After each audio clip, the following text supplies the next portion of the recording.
Statism is antisocial. When arguing for freedom, one argument you inevitably get is that humans are social animals, and because humans are social animals, humans must be forced into the same defense, legal, and welfare units with 300 million strangers. Because they're social, they have to be forced in with 300 million people that they won't know, and most of whom they will never know. And, of course, the argument is retarded and should end there. But let's go a little bit further. Ignoring monopolies for now, on a free market, value is exchanged for value. Bob produces apples and exchanges them for peaches, or does so through exchanging the apples for pieces of silver and then exchanging that silver for peaches. Anyway, when Bob produces apples and gives them to someone else, he receives a value token. But Bob must provide something for other people that they actually want. If he doesn't produce what the relevant society wants him to produce, then Bob will go out of business. And by what the relevant society wants, I mean what the people who have provided to others want. To make money on a free market, you must satisfy the demand of society. And in this way, the free market is a social market.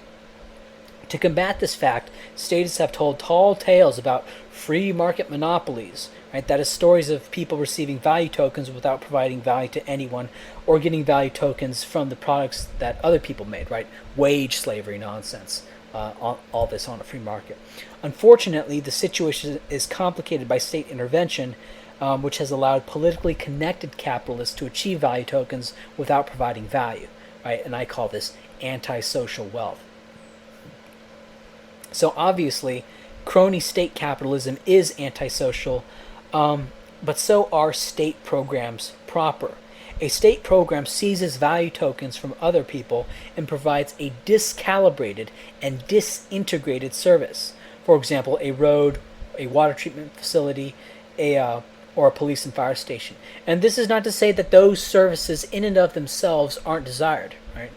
I mean, obviously, we need roads, water treatment facilities, police and fire stations, right? I'm not arguing against those things in and of themselves. Don't misunderstand me. But since they are desired, they will be provided by someone to the extent that they are demanded, right? In fact, the reason the politician could convince the population that these needed to be state services is because they are viewed as critical public services.